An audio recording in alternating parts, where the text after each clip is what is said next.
Let's get it cracking. Let's start the session. Mars list the competition, balls by that action. You can never debate it. This is actual fact. Stephen A. and Max Kale said they say it's a rap. I'm like, say what? Say what? What's up with all my haters? I'm a ball when I perform. Till my jersey's in the air. I'm allergic to my haters. Every morning I prepare. Lot of clothes I can wear just like them Oregon players. Yeah, quack quack. What it do? Rap like it's nothing to it. Matter of fact, you can ask hard and I'm cooking too. Base guard cooking too. Nah, look at you. Great mind. They embrace mine like a crooked tooth. 4 takes, that's you. 3 takes, not me. 2 takes if you lucky. First take, stop me. 4 takes, that's you. 3 takes, not me. 2 takes if you lucky. First take, you got me.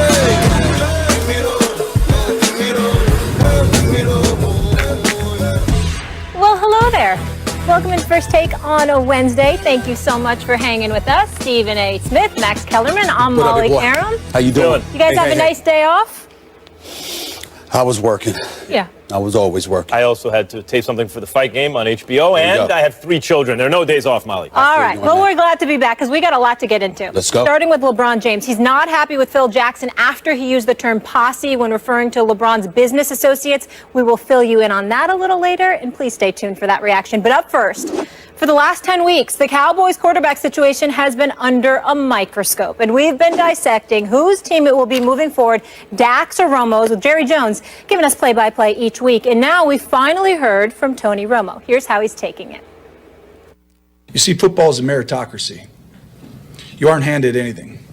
You earn everything, every single day, over and over again. You have to prove it. That's the way that the NFL, that's the way that football works. A great example of this is Dak Prescott and what he's done. He's earned the right to be our quarterback.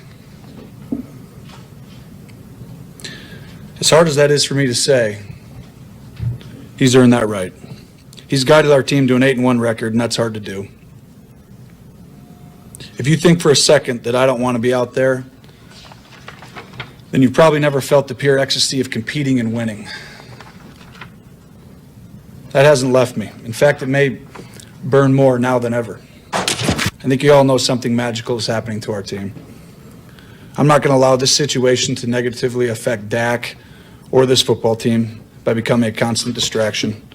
I think Dak knows that I have his back, and I think I know that he has mine. Ultimately, it's about the team.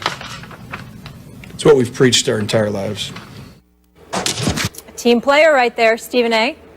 Your reaction? Well, listen, I'm watching people be a bit emotional about Tony Romo because obviously we're all touched.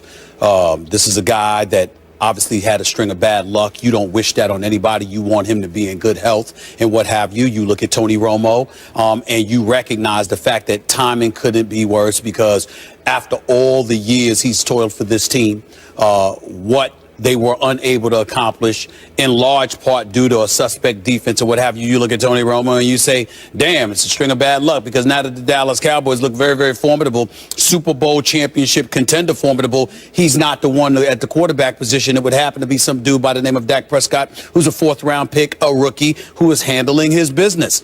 But to me, this I don't know what to call it, Max. I got to admit it. I'm at a loss. Because I saw a press conference there. That seemed to me like the kind of press conference Tom Brady would have. It seemed to me like the kind of press conference Drew Brees would have. It seemed to me like the kind of press conference Big Ben Roethlisberger would have. Do you notice the analogy that I just used? I'm talking Super Bowl champions who is cold as ice, listen, I'm just calling it like I see it. I'm talking Super Bowl champions who have established their level of greatness and cemented it in such a way that they will be revered, that their jerseys will be hanging from the rafters of some football stadium, that somehow, some way, one day will come where they will be donning a gold jacket and they will move forward. Don't make me do this. That is not what I get from Tony Romo. Hold on, you'll get your chance. Don't because make me do this.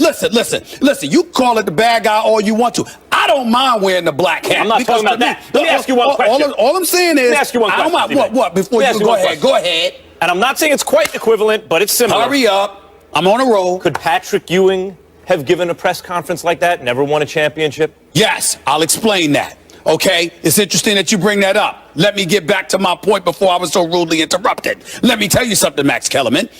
Tony Romo is a guy that was a damn good quarterback during the regular season. In 10 years, he has 2 playoff victories.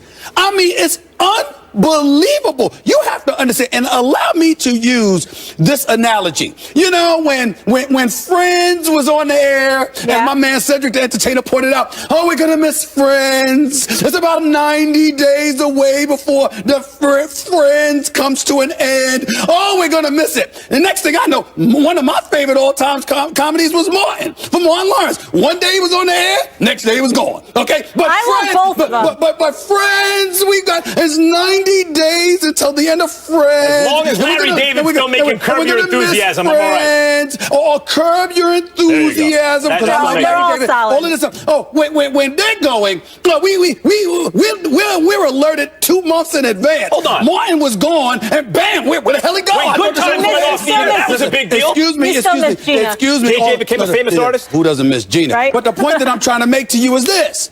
We did all of that, okay? But Tony Romo is up there with this press conference. First of all, what the hell do you need to read a speech for? Yo, going in front of the camera. Look, I want to be... Stephen A., not everybody's you, though, because you get on people when they write speeches that it's phony and it's scripted. So not everybody can... You're a wordsmith, can articulate themselves from the heart. Sometimes they prefer to write it out. With all due respect, you know. Molly Wood, you're assuming, because that's not where I'm going in terms of the wordsmith. What I'm saying is, what the hell is a speech necessary for at all? Excuse me, I'm on the bench. I was injured. I'm coming back. This brother's rolling. Look, y'all, I'm going to be in uniform. I'll be ready to go, but he's obviously balling, so we got to go with this. Period. What's all of this? Let me read this speech. I'm not going to take questions. Hold on, y'all. He's saying goodbye to being the starting quarterback for the Cowboys. 14 years with the team. It's football. The fact of the matter is, one play this weekend could cause Dak Prescott the starting job. One play. He could get injured. He could get injured. He could mess up. Anything could happen. Stop all of this. I want to address your Romo. My only point is this. This is my last point. Tony Romo is a damn good quarterback. Tony Romo is no champion. This is not a funeral. We don't know what's going to happen with Dak Prescott over the next 7-8 games. All of this stuff that we saw yesterday, to me, relatively unnecessary. Really, I really mean that. I really do. Look, I really do. You're unbelievable. I'm not even going to start with what I was going to say. I'll get to that in a second. First, I want to address your Romo point. Why is he up there having a press conference in the middle of an NFL season, a successful season? He's not a Super Bowl champion. Tony Romo has unquestionably established himself as minimum an excellent quarterback. He is during the regular season. He is one of the better quarterbacks of his era. During the regular season. Excellent. During the regular season. Would I take him over Roethlisberger or Brady or Breeze? No. No, let me interrupt you now. Although if he played half his games in a dome, maybe. Say it. In New Orleans, regular season. Say it. Regular season. Yes, regular season. Thank you. Yes. Go ahead. Now, he has a tremendous number of opportunities in the postseason, certainly not as many as Brady, for example, but I'm not claiming he's Tom Brady. No, but he's an excellent quarterback. Now, why should he have to give a special statement? This is the Dallas Cowboys. This is not some nondescript team. The Dallas Cowboys are one of the major brands in American entertainment. Forget about sports. In American entertainment. That's right. You can give me that look. You know it's true. Their owner, Jerry Jones, is on the radio every week talking about the team. You know they're America's team. They shouldn't be, but they are. Look at your timeline, Stephen A. Smith. Look at the harassment you receive on the radio. Is that because of you talking about any team, or is it because of you talking about the Dallas Cowboys? So it is a big deal. Now, in terms of him giving the speech, he had to do it. He had to, once the announcement was made that they couldn't procrastinate anymore, he's not ready to play, he's not healthy. Once it's known, he is ready to play, he is healthy, but Dak is still playing, he is going to have to give a consent. Gave the speech. The question is, just grade the execution. How do you think he executed the speech? I give him a B+. It wasn't overly emotional. He didn't articulate it beautifully, but I thought it was relatively, to borrow your phrase, heartfelt. I think that Tony Romo can connect to the emotion of someone having earned it, as Dak has earned it. I mean, he was a third-string quarterback who won the job out of nowhere, right? I think, by the way, also from Bledsoe. People don't talk about that, right? Poor Bledsoe. First Brady and then Romo. But he can connect to the emotion of earning it. And when he uses the word meritocracy, which is a big buzzword in sports nowadays, it especially applies to the NFL. There is no sport, because of the fewer guaranteed contracts and et cetera, and full contact sport, there is no sport that is more meritocratic than the NFL. Well, let me stop you right there. First of all, meritocratic. I haven't used that word in quite a long time. I appreciate that. Let me get my dictionary. I don't need it, though, because I understand that word. Secondly, I just want to say, dear Abby, welcome to the show. I didn't know dear Abby was visiting the show. We're getting all sentimental today. I didn't know this, Molly. I didn't know this, Max. I had no clue. I didn't know that we were getting all of that sentimental. He was about the Cowboys. He was vulnerable. Go ahead, give it to me. Go ahead. Finish. He was. Man, I want to hear from you. Go ahead, Molly. He was. He's 36 years old. Okay. This man has to start over. We talk about this team every single day. If he didn't address it in front of the media, we'd continue to dissect it, and he'd be a distraction. Okay. He was classy. Okay. How can you rip this man for that? Hold on. First of all, it tugged at your heart a little. Stop lying. First of all, I'm not ripping him. I'm stating a point of fact. This is football. We got 8 weeks. One play in a preseason game is why Dak Prescott starting. We got 8 weeks to go. What you tripping for? Anything could happen. That's number one. Number two, Tony Romo was injured. He didn't get outplayed. He didn't get outperformed. He got hurt. Yep. And this dude got hot. So my point to you is this. It is entirely plausible that now that 8-9 weeks have kicked in, Dak Prescott can be one bad start away from Jerry Jones. Let me finish. Not one. From Jerry Jones. Okay, fine. What I'm saying is I believe he could be one start away from Jerry Jones. Like, oh, damn, what are we doing here? All I'm saying is that anything could happen. So if you're Tony Romo, I'm saying, what's the speech for? It's a little premature. It's not just premature, but dare I say, hold it, dare I say dramatic. I mean, he put me to shame. I thought I was doing well in General Hospital. I mean, I ain't got nothing on Tony Romo right now. And I'm not saying he's acting per se, because I believe his emotions were genuine. I'm just talking about, my God, the tissue and the crocodile tears when he was fighting back. For what?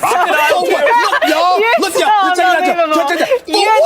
Hold on. For what? I can't. Listen, that's why Max, like, y'all know I'm telling the truth. Look, y'all, what for what? I'll tell you for what. For what? I will tell you for what. He could be starting in 2 weeks. No, he lost his job to injury, and he has not been able to stay healthy in recent seasons. So for Tony Romo, as opposed to, say, Kurt Warner, when Mark Bulger won the job by winning 8 straight to start the season, Tony Romo wound up on the Giants. He was used as a tackling dummy to protect Eli Manning behind a bad offensive line, but he still had something. He wound up in Arizona in the Super Bowl. Tony Romo, on some level, knows that his injury will not allow him to remain a starting quarterback in the NFL. Pause. You. By the way, he's talking about me not sentimental. Him with the black suit on and all of this other stuff. This is Midnight Blue. Looking like you're ready to go to a funeral. Midnight Blue. Tony Romo affect you, huh? Here's the funeral of your argument. Could y'all do me a favor? Could you play that sound? Because that was just one piece of sound. Listen to this from Tony Romo. Take it away, y'all. Take it away. Watch this, Max. Seasons are fleeting.